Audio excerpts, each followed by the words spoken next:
This podcast was recorded on the ancestral lands on Treaty 1 territory, the traditional territory of the Anishinaabe, Cree, Oji-Cree, Dakota, and the Dene peoples, and on the homeland of the Métis Nation.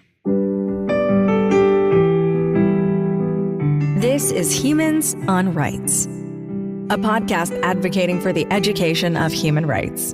Here's your host, Stuart Murray. What's a pronoun, why they matter, and what to do if you make a mistake. Sounds simple enough, but there are numerous important, very important levels to this conversation, so let's dive in. I'm very, very pleased today to welcome to Humans on Rights, Bre Calma. Bre Calma, Bre's pronouns are they, them, is a non-binary queer. They graduated with a Bachelor of Arts in Education from the University of Winnipeg and hold a graduate certificate in Sexual Health Education from the University of Alberta. Bre has extensive experience in classroom teaching, as well as facilitating workshops for workplaces, companies, nonprofit organizations, healthcare facilities, and universities. And today she's taken time to jump onto this podcast called Humans on Rights. Bre, welcome to Humans on Rights. And Stuart, like you told me to correct you, they are jumping on. They are jumping on. Thank you so much. I appreciate it. Right off the top, Bre, thank you very, very much. So, Bre, before we get into the opportunity to talk about pronouns, let's talk a little bit about Bre Calma, and where they are from and your background. Absolutely. Thank you, Stuart. So, like you said, my name is Bre. My pronouns are they, them. And I actually grew up in Winkler, Manitoba. I grew up in a very religious Mennonite household, a very religious Mennonite community. And for folks who are familiar with some of those parts of southern Manitoba, we don't necessarily associate them with the most progressive to us LGBTQ plus rights and rhetoric. And that was definitely my experience growing up as well. I did not know that gay people existed until I went to university, until I moved out of Winkler. It just was not something that was talked about. And, I grew up in a relatively progressive family, and I actually have a cousin who's a trans woman. So these are things that exist, but I never could see myself in them. I never saw it as an option myself, which meant that when I was discovering my queerness, discovering how I fit into these concepts of gender and attraction, I was doing so kind of from a disadvantage in a sense. By the time I realized I was queer, I was already married. I was married to a man. I was, living life as a good Mennonite wife, and discovered that that was not where I fit. That was not the experiences that made sense for me.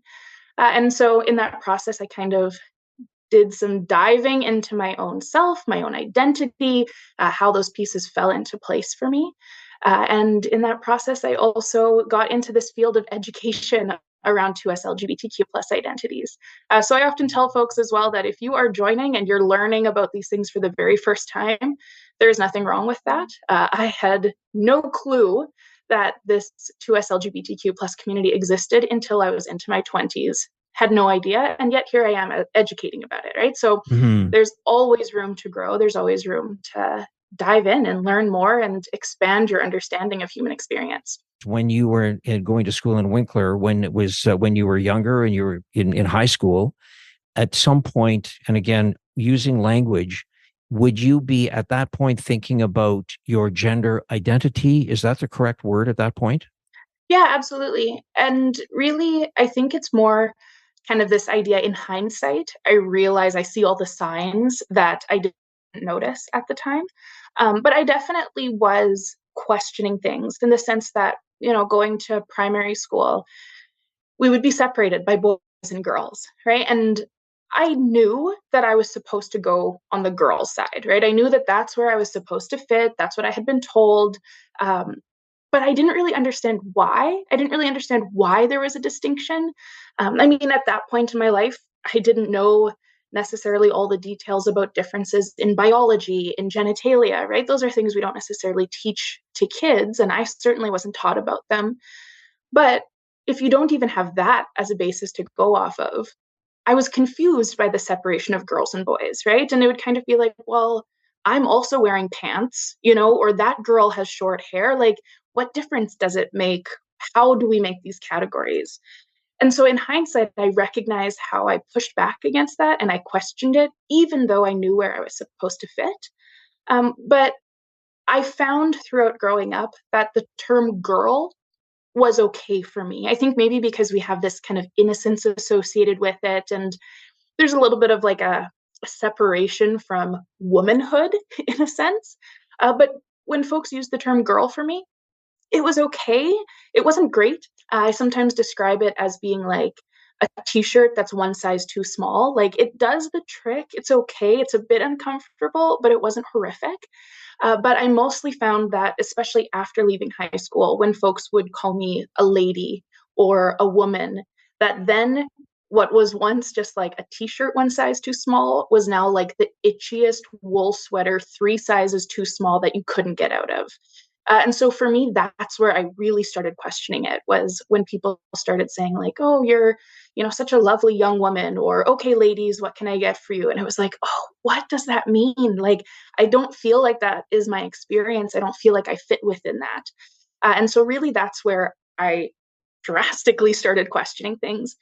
But in hindsight, I do recognize that I had these questions or experiences as a child, but I didn't even know how to talk about them. I didn't know how to put words to it until you get language that fits better, right? It's kind of hard to be like, do you also feel like a weird woman, right? Like, how do you answer that, right? But when I learned terms like non binary, well, then I can say, hey, like, are you also non binary, right? Or do you share that experience? And having that language can be so helpful.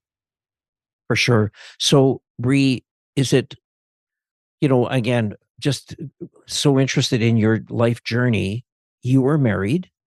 Did you at one point feel that by getting married, it might make you feel more or identify more with gender identity at that point, even though you were Yeah, questioning and it? I think that, I mean, this is also where the complexities of culture and religion also come in. Because for me, there was this idea. I saw everyone around me getting married. And for anyone who's familiar with Mennonite culture, a lot of the time you get married pretty young. I had just turned 20 when I got married. I mean, my mom was married at 19.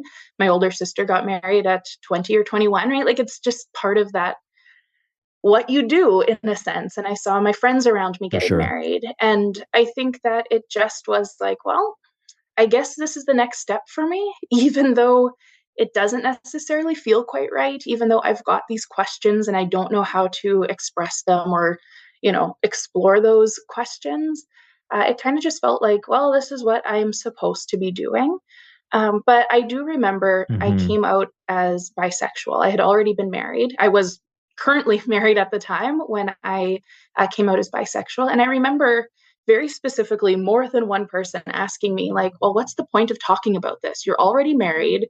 Why does it matter? Like, why does it matter that, you're not straight if you're basically in a straight relationship? And I mean, that's harmful in general, right? To somebody, well, why does it matter who you are because of the relationship you're in? But there was that idea, right? Of like, well, you're already locked in. Why are you even questioning these things? Why are you even digging into it? I'm very glad I did. I'm very glad to be where I'm at now. And I'm married to a wonderful non binary queer person. And we have, a lovely queer relationship. And I'm very happy with it. But yeah, there definitely was an interesting journey to get me to where I'm at now. And this kind of I bet. understanding of where I am and what I want for myself and how I want to show up in the world. Yeah. And thank you for sharing that. I, really appreciate the, how you discovered just, kind of, and I want to go back and, because I'm trying to learn these terms, the difference between gender and gender identity, just understanding who you are inside and what it is that you believe and how you want to live your life. Um, was that a shock to people when you decided to talk to people about who Bre Calma really is from a gender I would identity say perspective? in a lot of ways, yes. I kind of came out in a bit of an unconventional way. I have social anxiety. I'm autistic. I did not want to do like a formal coming out and having an in person conversation and being like, okay, you need to sit down and let's talk about this. That's not really how I wanted to do it. So really, I actually just changed my pronouns on Instagram. I took a screenshot of it, I shared it to my story, and I said, just so you know, these are my pronouns now. And I kind of just did, I didn't even come out to my parents first, my family. I just was like, nope, everybody can find out at once. This is how you talk about me now. And I kind of, for me, it didn't feel like that big of a deal. It was like, well, this is just a bit of a change in language. People have different nicknames, or, people get married and change their last name, and everyone adjusts to that just fine. And so for me, I kind of was like, nope, you can kind of get used to it, right? These are my pronouns, learn them, get better at them.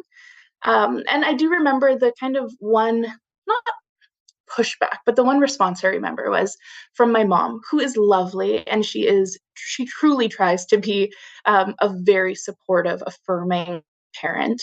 But I do remember her response kind of saying like, well, just don't get mad at me if I get it wrong. I'm not going to get it right away, but don't get mad at me.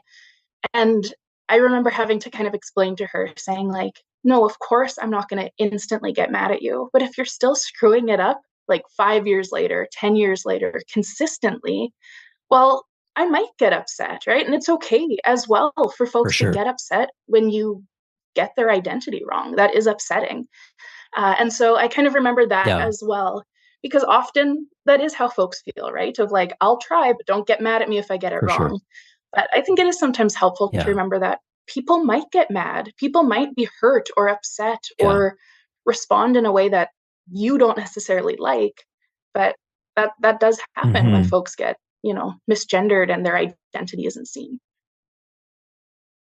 Yeah. So, Bre, as I said at the outset, you are a non-binary queer, and you talk about your pronouns being they, them. Did you have pronouns prior to that you used? Yeah, so prior to switching my pronouns to they, them, I was using she, her pronouns. They were the ones that were given to me when I was born, as I would say most people experience. And this is where, these concepts of sex assigned at birth and gender identity and pronouns and gender expression, it becomes this big, complicated mess, in a sense, for a lot of folks, because so often, based off a baby's sex assigned at birth, we label them either girl or boy for the most part, right? And really, that's usually based off external genitalia, right? They kind of look between the legs. They Hmm. say, okay, this is what we see. You're a girl or you're a boy. And so that's how a lot of people grow up, right? And then when you're labeled as a girl, you're raised as a girl and you're referred to as a girl. And so I always grew up with folks using the term girl, using she, her pronouns for me. And it ended up being something that I had to unlearn for myself because, I had over 20 years of that being the only way people referred to me. And I had to unlearn it for myself as well. But yeah, that was the language that I used prior to switching to they, them pronouns. Okay. Thank you for that. Bre, let's just kind of start basic and talk about what is a pronoun, Mhm. and then let's talk about why it matters. Absolutely. I think it's really key to keep in mind that pronouns are not an inherently 2S LGBTQ plus topic. We definitely hear folks say things like, oh, I'm not one of those pronouns people. But I mean, if you're saying I am not one of those pronouns people, I is a pronoun, right? Pronouns are just a part of language, it's one of the parts of speech. And this is where me being a junior high English teacher comes in as well, right? But we have nouns and verbs and adjectives, and pronouns are part of that. And really, a pronoun is just a word used to replace the subject of the sentence, right? So instead of saying, Brie likes chocolate, I would say I like chocolate, right? I is replacing my own name, right? And so we use pronouns all the time. But where it relates to the 2S LGBTQ plus community is that in English, we have gendered pronouns. And of course, in many other languages as well. for the most part, it's mainly European languages that use gendered pronouns, the she, her, and he, him, and then, of course, variations in other languages.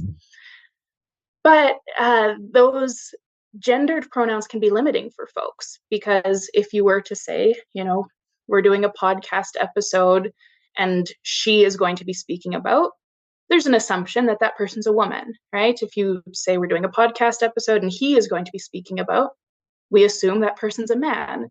And we're assuming a big part of a person's identity based off of a 2 or 3 letter word, right? It's a really tiny word in that sentence, but yet we're assuming kind of what a person is going to look like, what they're going to act like, how they identify, just based off that.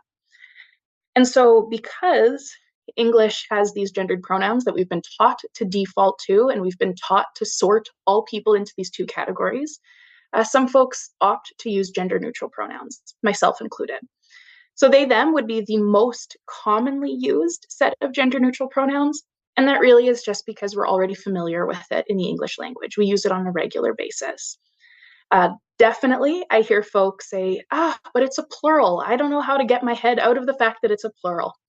And absolutely, that is true. We use it as a plural, right? If I'm talking about a choir performance, I might say, oh, they were great, right? Because you're talking about multiple people. But we do use they, them as a singular all the time, right? If you hear a knock at the door, you might say, oh, someone knocked, but they were gone before I got there, right? That's a gender neutral singular. Or someone leaves an umbrella on the bus. You'd say, shoot, someone forgot their umbrella, right? We wouldn't say someone forgot his or her umbrella. That's not typically how we speak. Mm-hmm. And so really folks have started using they, them as a singular gender neutral pronoun as a way to kind of fill this gap in our language that is so based off, like, if you don't fit into these 2 categories of gender, there's no language for us to speak about you. And so that's where they, them has come in. And there are other gender neutral pronouns as well, which I'm sure we can dive into. They're often called neo pronouns, Right. new pronouns. New. But they're actually not as new as some people think. Many of them have been around for hundreds of years. But it's just finding different ways to refer to people in a way that feels good for them. Yeah, I mean, that's a great explanation, Bre. Thank you so much. I think the importance when we look at the English language, and we are talking about English. I mean, I think, you look at other, like French is a very specific gender-based language, and a friend of mine was telling me that they're looking at creating a new word around that. And so, I mean, I think one of the things, just to put it in perspective, Bre, language changes. I think people change. Hopefully, people understand that's why we're in this world. I mean, change is a good thing. It's tough for some people. There's no question about it. But change is a good thing. And so, I'd like to get your perspective on. It seems to me, and I may be wrong, and please correct me if I am, that a lot of the conversation around pronouns has come forward around the discussion because there's an issue of people being self-identified as transgendered. Is that a fair comment, or am I missing something? And please explain if I am correct on that. Please give your background as to why you think that has started to shape this conversation. Yeah, absolutely. So there is this piece of transgender folks, gender diverse folks, non-binary folks, wanting to create changes around pronouns and wanting to be more intentional with it. Because a lot of the time, how most of us, I would say, have been raised is that we're not very intentional with the language we use. We look at a person and we kind of decide if we think they're male or female, decide if we think they look like a man or a woman. And a lot of that's almost happening subconsciously, but yet we put a term to them, right? We see the server at the restaurant and we'll say, oh, she's going to be right back with our drinks. We don't know what language or what pronouns that person uses for themselves, but we look at them and we assume. But that's not a very intentional way of speaking to each other. It's not a very intentional way of making sure we affirm other human beings and their experiences. And so, yeah, a lot of this talk of conversations has come from folks who are changing their pronouns or who are saying, hey, this language that was assumed for me from infancy doesn't actually fit for how I want to show up in the world. because really it is just that. It's an assumption, right? Parents or medical professionals or whoever it may be, they look at the genitalia and they just assume all these other pieces. And so folks are really trying to move towards a space of being more intentional with the language we use for each other and truly saying, okay, I can see what you look like. I know what society would assume your pronouns are, but rather than assuming, I'm going to be intentional and I'm going to ask you what language feels good for you, what language you use for yourself, because I want to affirm you intentionally, not, make assumptions and potentially cause harm. Yeah. So, Bre, if I were to meet you, we were just sort of chatting away, and I were to meet you, and I said, "Oh, hi, Bre. My name is Stuart. Uh, would you, at what point would you suggest in a conversation that somebody might say, oh, by the way, just so you know, my pronouns are?" Typically, my suggestion is that if you're sharing your name, share your pronouns, especially for the first time. And it really can be as simple as saying, hi, my name's Bre, my pronouns are they, them. It's great to meet you. It doesn't have to be a big conversation, but it just normalizes it, right? And then people know. And I think if everybody does that, it makes it easier for people to share as well, right? Because if I were to say, hey, my name's Bre, my pronouns are they, them, it likely opens a door for you to also say, hi, my name's Stuart, my pronouns are, right? And it Right. creates that space where folks recognize that that's part of how we introduce ourselves. And kind of along that line as well, I typically suggest that anywhere you might be sharing your name for the first time or someone might be seeing your name for the first time, include your pronouns. So if it's things like your email signature, if you're filling out, like a name tag for a conference or something like that. I also will do it if I'm, say CCing another coworker, where I'll say, our communication and education manager, Craig, he, him, will be reaching out to you next week. It just normalizes that we don't know a person's pronouns until we're told. Right. And if we can kind of create this space where we're making a habit of just sharing what our pronouns are, it makes it safer for other folks to do the same. Yeah. And so if because I don't have on my email signature, I don't have my pronouns. I mean, as I was saying to you before we started this recording, I had never heard of the term cisgender probably until a year ago. It was never part of kind of our conversation. And what fascinates me is how language is starting to become so incredibly important. And I mean, the one thing, Bre, that I always sort of felt, and I to this day I still feel very passionate about, is that the one thing that people have is their name. And so it's important that you get their name right. And the same thing now, I believe, is starting to happen around pronouns. Absolutely. And so, that's part of, and it comes down to sort of this notion about, respecting human beings. And, but, you having lived this and being a facilitator and talking to, as we said, in your bio, that you talk to nonprofits, you talk to universities, you talk to workplaces, share some of the experiences that you've had during that have reminded you the importance of why it is that you're doing what you do. That's such a great question. I think that for me, some of the biggest pieces is that a lot of the time, cisgender folks, and for anyone who's not familiar with the term cisgender, in a sense, that at its simplest, it means someone who isn't transgender, right? If your experience is not being trans, chances are you're cisgender. And cisgender really just refers to someone where the sex they were assigned at birth and, the gender that was assumed for them fits for who they are. But for a lot of cisgender folks, they haven't been given the opportunity to even reflect on their identities, right? They haven't been given the opportunity to go, okay, well, what does it mean to be a man? Like, truly, how do we define it? What does it mean for me to be a man? Or what does it mean for me to be a woman? How do I define it for myself? And for me, I find that that's the most impactful parts of the workshops I get to do is people really going, yeah, what do these even mean, right? We've been taught that there are these two big categories of man and woman, but at its core, we don't even have, a definition for what it means. And certainly there would be no two men on earth that experience being a man the exact same way or define it the exact same way. And so I think that it creates these spaces where folks start realizing, yeah, there are so many diverse experiences, and every single woman you meet is going to have a different experience of being a woman, right? Every single man you meet is going to have a different experience of being a man. So it makes sense that there would be people who have experiences that fall outside of those categories altogether, right? If they include so many diverse experiences, we can recognize that there might also be people whose experiences fall outside of that. But it makes for really good conversations as well, where we can start recognizing that, yeah, you know what? We make a lot of assumptions. We have been taught to make a lot of assumptions about people, but nobody likes when things are assumed about them. Nobody does.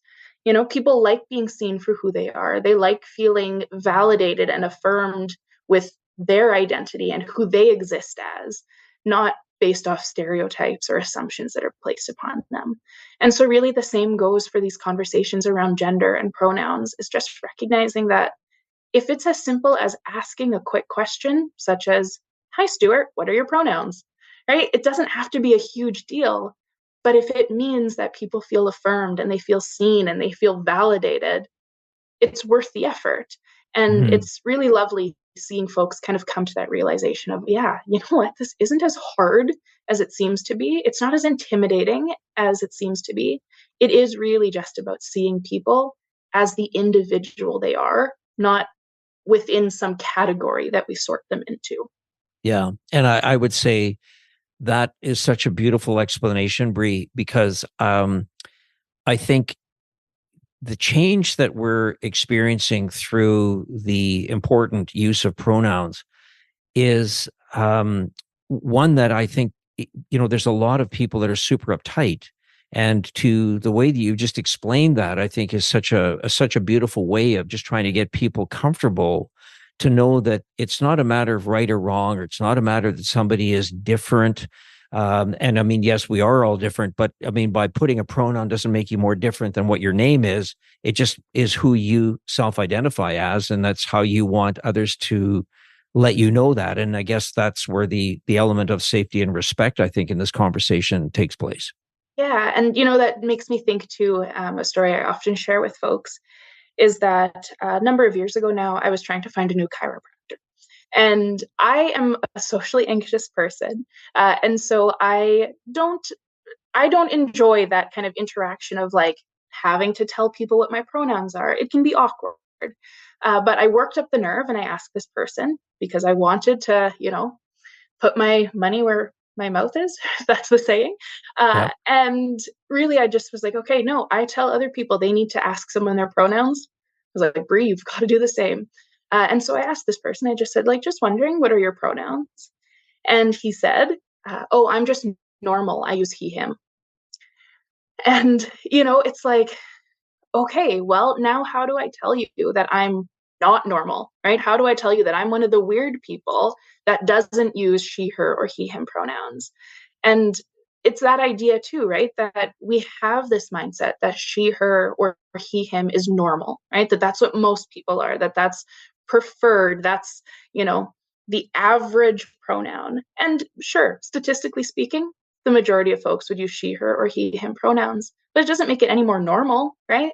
The majority of folks have brown eyes, but it doesn't mean blue eyes are abnormal, right? And so kind of seeing it in that way of there is human diversity. We don't only have two categories, and people will fall outside of, experiences that you might have. And for me, I have no idea what it feels like to be a man.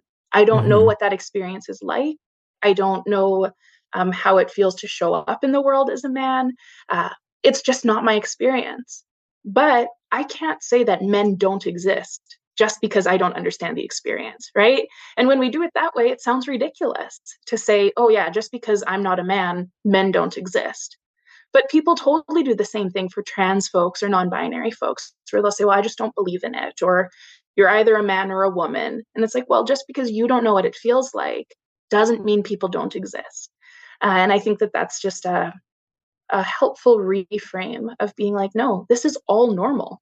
Right. Diverse human experiences are Right. normal. And it would be less normal if we did actually all fit into two categories like robots, right? Yeah. That's not the Right. human experience. Yeah, for sure. Yeah, for sure. So, Brie, I want to just, share with you that when I was working at the Canadian Museum for Human Rights, um, got into a number of conversations with members of the queer community. And that word in itself, has been, used in derogatory ways previously, and now is used by a community that wants to embrace it. And I had this conversation with this person, and I just said, look, I appreciate you explaining that to me, that you want to be called a member of the queer community and you want to embrace that, and you want me to recognize that that's a great thing for you, and you feel that way, and that's important. Because as I said, I was raised in a time where if you wanted to make fun of somebody or use a derogatory term against somebody, you would call them, oh, you're clearly queer. Mm-hmm. And so, you know, again, you recognize yourself as non-binary queer. Mm-hmm. Tell me about how you embrace that, or did you have any issues or challenges to embrace it, or did it just come more natural to you? Great question. I personally love the term queer. I love that it embraces so many different experiences. Just, an hour ago, I was talking with my spouse about the fact that there isn't one general term for folks who are, gay, lesbian, bisexual. We don't really have just a singular term for that. And so I love that queer can kind of incorporate all of these very diverse experiences that relate to gender and attraction. There absolutely is a history of harm, and especially if we think of when homosexuality was a crime, and in Canada, homosexuality was only decriminalized in 1969, which pretty long ago compared to a lot of other places, but I mean, almost 1970s, right? Like that's really not that long ago in the grand scheme of things that it was illegal to be gay. And so a term like queer, which really its synonyms are weird, strange, abnormal, it was definitely used to not only isolate folks, right? And to say, oh, you're weird, you're not normal, but also it was a way to directly put folks in harm's way, right? Because to call somebody weird or queer puts almost a spotlight on them, saying, no, this person's different. And especially when it was illegal to be that kind of different, if people point it out, it's really putting you in the direct path of violence, Hmm. potentially being arrested. So it Hmm. makes sense that for a lot of folks, that term is not one that feels good for them, because if it was used against them, it's a lot harder to reclaim something that has a lot of trauma associated with it. For Right. me, I love the term. It has never been used against me. It's not really it's more of a generational thing, I would say. And so it's never been used against me, which makes it a lot easier to reclaim it for myself. For Hmm. me, I would say, yeah, I'm proud to be queer. I'm proud to be weird. I'm proud to be abnormal, right? Because in my opinion, these norms that society has created, this idea of what they think normal is, it causes harm to people, right? And so why Right. wouldn't I be proud to exist outside of that? But absolutely, there are some folks where, especially if it was used violently against them, it's of course more difficult to reclaim it and to feel comfortable with it. And like we were saying with that generational piece, there's a lot of folks kind of around my age, like the millennial kind of age range, that have a hard time with the term gay. Because I grew up when things were, oh, that's so gay, or, don't run that way, you look gay, right? Right. That was the term that I Right. heard as kind of the negative. So we see that there are these, differences in what folks are comfortable with and the language that affirms them versus the language that potentially feels insulting or isolating. Yeah.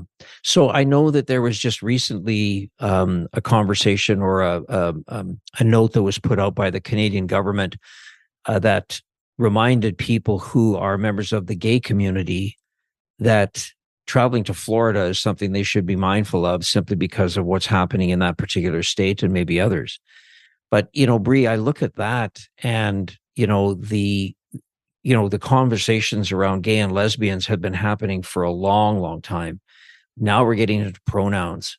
And I look at that and say, how do you see the world unfolding as we started get more involved in pronouns, and what that may or may not mean for some kind of international travel, where there are people and countries that are so incredibly backward, and backward is probably a mild word. I mean, they can cause death to people.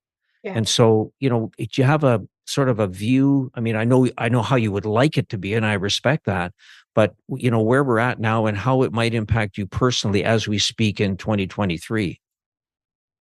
Yeah, absolutely. I mean, really, just this past week, I was supposed to be, well, I was on vacation until yesterday, and my spouse and I were planning to road trip to Chicago to see some of their family and to go there for our anniversary.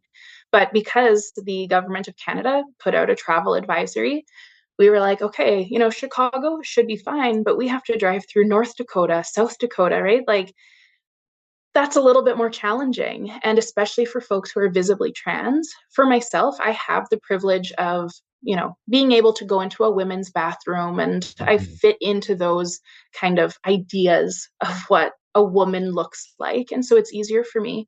But for folks such as my spouse who have had, hormone replacement therapy, who have had surgeries, even things like going into a gas station bathroom can be life threatening. Yeah. And so, it's something that even on a small scale, we were like, okay, well, I guess we're just celebrating our first anniversary at home because we're scared to drive through certain states.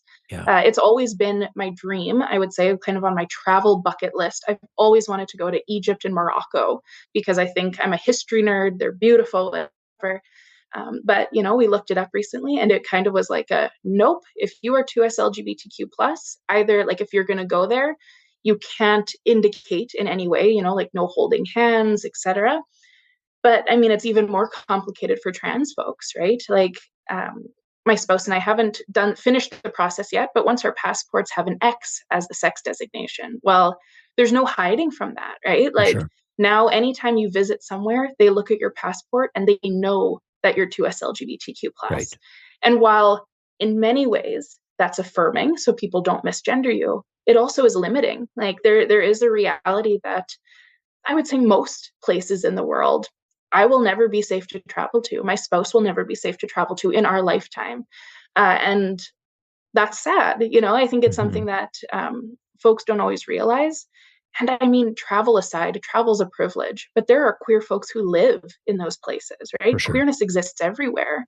Totally. And so, yeah, it's a heavy thing, I think, to recognize, that there are people who have to flee for their lives, have to flee as refugees because of who they are, because of who they want relationships with. And that is a reality that we're surrounded with. I'm very grateful to live and exist in a country that is as progressive, is as accepting as it is. Certainly not perfect, Mm. but we're making huge progress in that kind of area of human rights. But there still is definitely work to do, and I think work to do on a global scale as well. It's not acceptable to just have 10 countries around the world that are safe for 2S LGBTQ plus folks. And if you want to live as yourself, you have to choose one of those countries. I mean, that's harmful on a global scale as well. For So sure. yeah, it's a very complex piece, I Yeah. suppose. Yeah. No, for sure. And I mean, it's still, in some extent, very, sort of young in terms of the conversation as we're starting to grow into it and understand it and respect it and becoming more educated about it. And so, and respectful about it. Bre, you're an educator. So, I wanted to just get your thoughts on the issue of in schools with children having the ability to self-identify. Yeah. And I guess the question I would ask is, has there been research that would sort of show at, I guess part of it as I struggle is, what is their age? What age are you able to sort of introduce some of these conversations? And I'll just share this with you, Bree, that, my wife and I, we have two girls, and the girls were going to a girls' school, and they were quite young. and came home and said that they were having a conversation in school around AIDS. And, I mean, first and foremost, I think we were sort of taken a bit aback, not because that we didn't want them to have the conversation. They should, and it's important. But, at some point, I guess I looked at it and I thought, wow, when you're young, like, live as a youngster and be inquisitive and have fun and don't sort of all of a sudden realize, wow, there's some clouds that are starting to form in this world, and should be aware of them at that age. So I'm not sure if I'm doing a good job of explaining, Bre, but I just wondered if you had a thought about if there is when that the children should have the ability to start self-identifying. Absolutely. I mean, for me, I would say as young as possible. The research typically shows that it's around the age of 3 that a child first starts recognizing gender. That's not to say they have it all figured out and they know exactly what their gender identity is, but they start noticing things like, well, why is she allowed to paint her nails, but I'm not allowed to, right? And then they're told, well, you're a boy, so you're not allowed to paint your nails, right? And they're like, oh, okay, boys don't paint their nails. They make that connection, right? Or why does he get to wear pants, but I have to wear a dress? Well, you're a girl, right? So you wear a dress to the family gathering or whatever it is. And so it is around that age when they start having language, they start noticing patterns. Um, Children are way smarter than we give them credit for. They're way more aware than we give them credit for. And I mean, the reality is there are children, who already going into kindergarten know that they are not the gender that was assumed for them, right? Where they'll say, well, when do I get to be a boy? Right. And it's like, well, no, you're a girl, right? But they're like, no, but when does it happen for me? When do I get to change? Right. Or no, I only want to play with the girls because I'm a girl, right? And we see that language already coming up.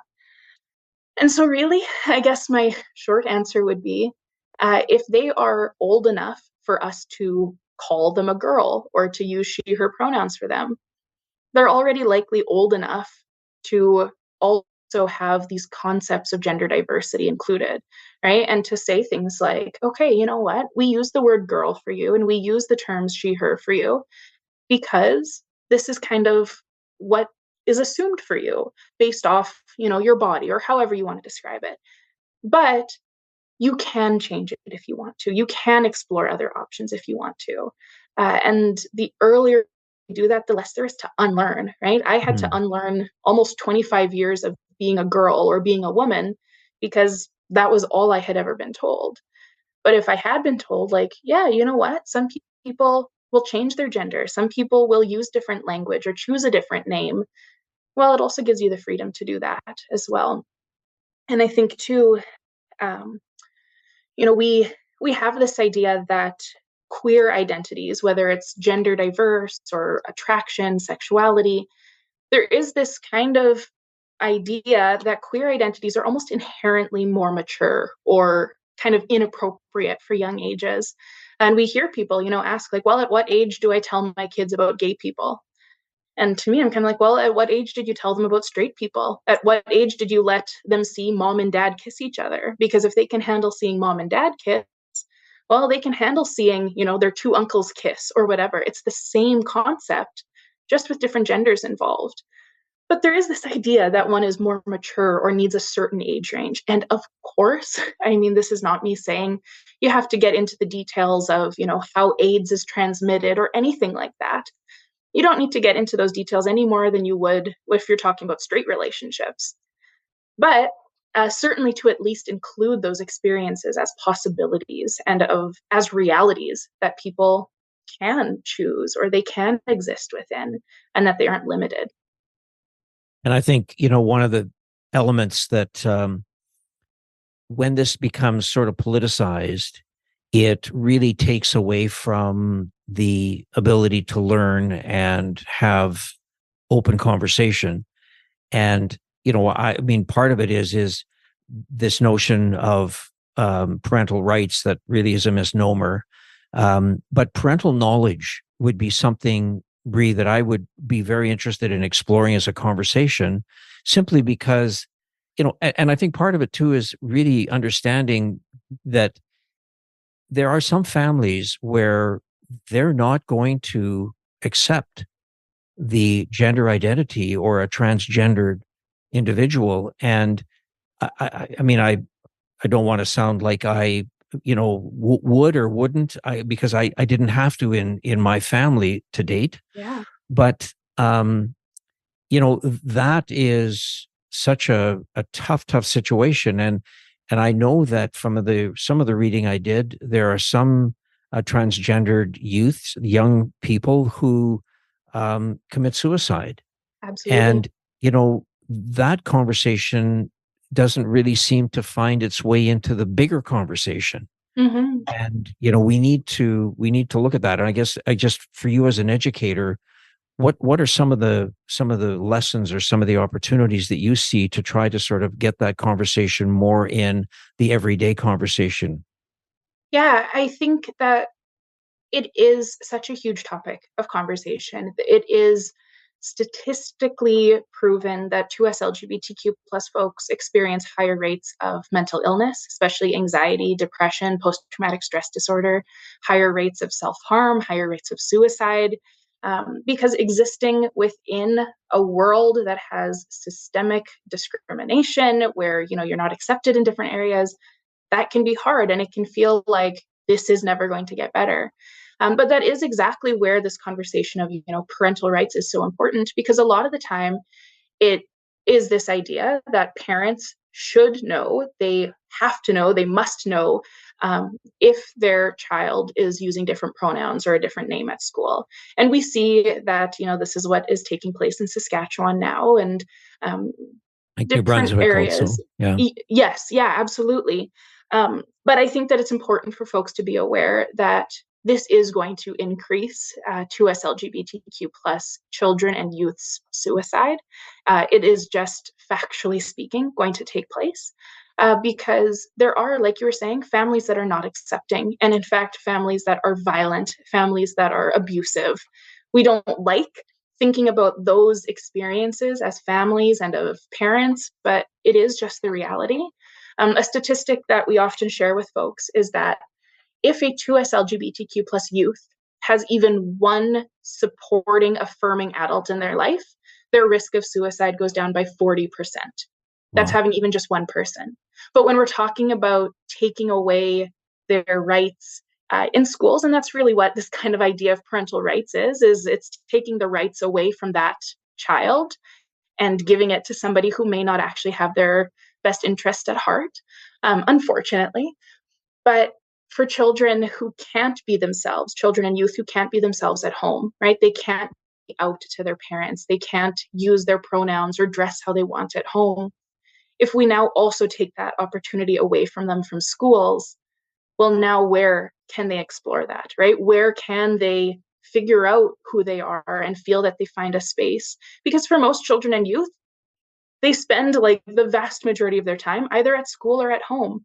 And if home isn't safe, we really have to make sure that schools are safe. We really Right. have to make sure that that is a place where they can truly be themselves. They can explore these pieces of who they are and how they want to show up in the world, and know that they can do so without worrying that their parents are going to find out. I went to actually my old high school. There wasn't a GSA, which, for folks who are unaware, GSA typically in the past was known as a gay straight alliance, and now they've Uh, changed it to gender sexuality alliance. So folks who are within the 2S LGBTQ Still plus can keep community. the GSA acronym. Yep, but switched it up. They got Yeah, lucky with that totally. one. Totally. Exactly. But there certainly wasn't a GSA at my high school when I was there over 10 years ago. But there was now, and I had the opportunity to hang out with some of the kids during their GSA.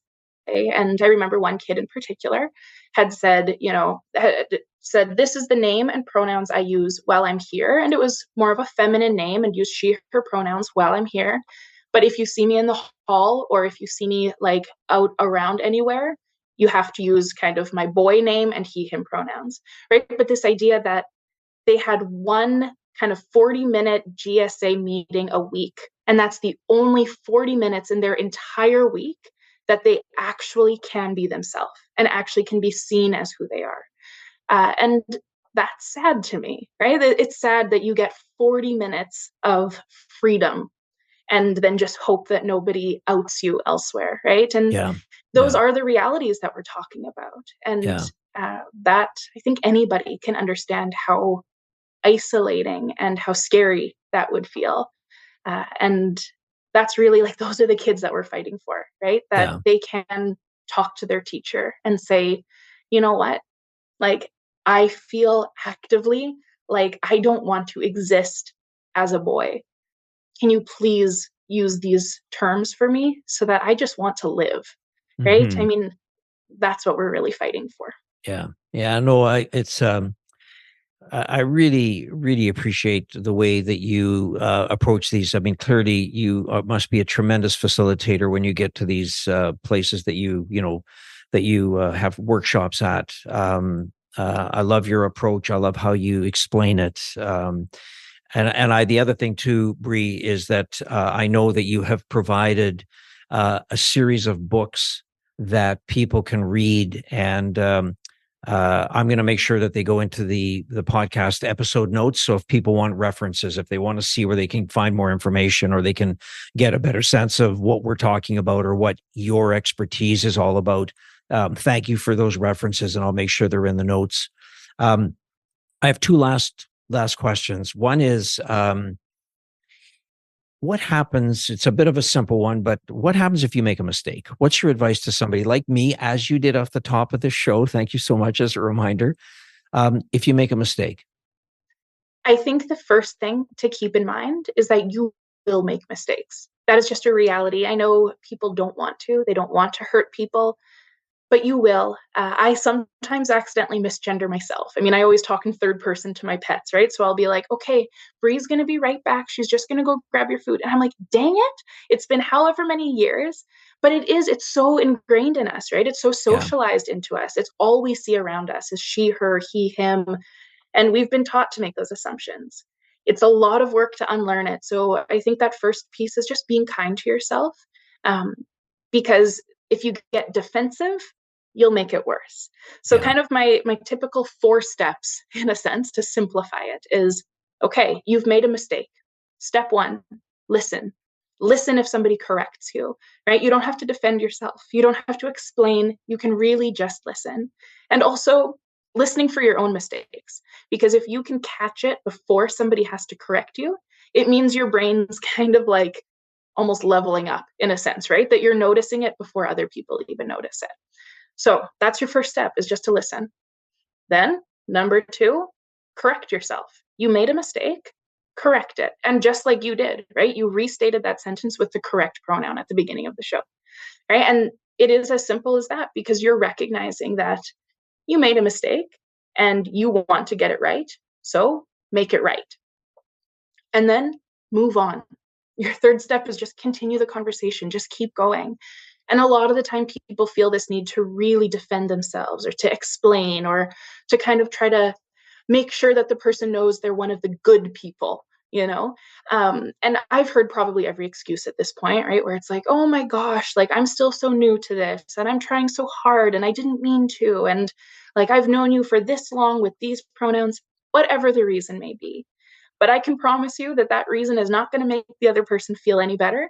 And in fact, what it does is it centers yourself, right? Because then now the person you just misgendered has to go, it's okay. I know you didn't mean to. You'll get it right next time. Just keep practicing. Don't worry about it, right? And they have to make it smaller in order to make that other person feel better. So instead, correct yourself, keep going. And then the final step is act differently, right? Like just do better, essentially. Be more intentional. It is okay to go slow. It is okay to stumble over your words. You are going to have to practice. That is just the reality of it. I still have to practice. I still make mistakes. Even just previously, I was talking about a friend that uses they, them pronouns, and I accidentally used the wrong pronouns, but you correct it and keep going, Yeah. right? We all make mistakes. Yeah. So don't try to put yourself on a pedestal of being perfect all the time, because in fact that can cause more harm when you're so defensive, right? And Yeah. so, you don't even want to take the correction because Yeah. you wish you hadn't made the mistake. Of Right. course, but just Yeah. correct it and keep going. I made the joke the other day that People really want to try to, like I said, position themselves as being one of the good people, of like, oh no, I believe in pronouns. I didn't mean to get it wrong.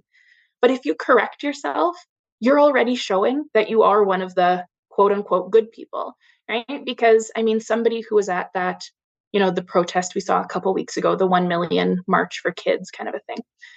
If that person were to say, like, she's terrible. And if I say, oh, actually, my pronouns are they, them, they're not going to say, oh, they're terrible, right? They don't believe in Right. pronouns. They're not Right. going to make that adjustment. Right. So if you make that correction, that's already enough to show that you believe that person, right? You believe their language. You believe in affirming them. Yeah. That's enough. That's enough to show them. Yeah, perfect. Okay, really, thank you very much. That was question number 1 of 2. The second question, excuse me, is really more, as you've been a facilitator, you've been out in the world, you've been talking to people. Is there one question that you would like me to ask you that I haven't asked you yet? Oh, wow. That's a good question. Maybe that's the good question. And I don't mean to put you on the spot, just when you're No. teaching, sometimes you say, you see some similarities, you see something and, I'm trying to cover off some ground, but, always, when you say goodbye, thank you very much, you say, oh gosh, I wish you would ask me about, or I wish I had a chance to explain about or something. Yeah. I guess the one piece that we didn't really get into as much is that there are hundreds of sets of pronouns. In English alone, people create new ones. And kind of like you were talking about before too, that there's this desire to come up with singular gender neutral pronouns other than they, them, right? For the clarity and to avoid confusion, things like that. So there are hundreds of sets of pronouns. So if you meet somebody who uses ze, here pronouns or fey, fair pronouns or they, them or bun, buns, like really there are so many. It's okay if you don't understand. I think that's the big piece, is it is okay if you don't get it. But if you start from a place of care, if you start from a place of just wanting that person to feel seen and cared for and loved and valued, it's not going to matter that you don't understand, right? Often we come from this place of, I need to understand first so that I can respect it. Or I need to understand so that I can affirm this person's identity, but I first need to understand it. But I think we need to flip that to say like, okay, I need to care about this person. I need to affirm who they are. I need to, love this person for who they are as an individual. And often from that care and that love, you will develop a better understanding.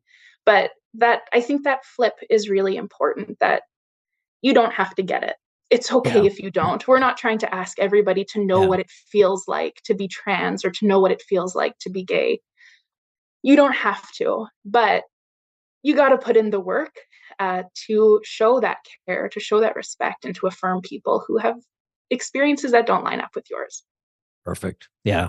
Listen, Bre Calma, thank you so much for spending some time with me today. To suffice to say, I learned a lot, and it's why I was looking so forward to having this conversation. So I do hope at one of the Rainbow Resource Center events that I get a chance to meet you in person. I would look forward to that. But thank you for taking the time and for being so open about explaining your personal experience and the importance of the conversation that we need to have more of around the use of pronouns. So thank you very, very much. Well, thank you so much for having me. And what a great opportunity for folks to realize that, we are just people. Our pronouns may not be the same as yours, but we're just people, and we just want to interact in the world the same way everyone else does. So thank you so much for having me. Thanks for listening to Humans on Rights. A transcript of this episode is available by clicking the link in the show notes of this episode. Humans on Rights is recorded and hosted by Stuart Murray. Social media marketing by Buffy Davey. Music by Doug Edmond. For more, go to humanrightshub.ca. Produced and distributed by the Sound Off Media Company.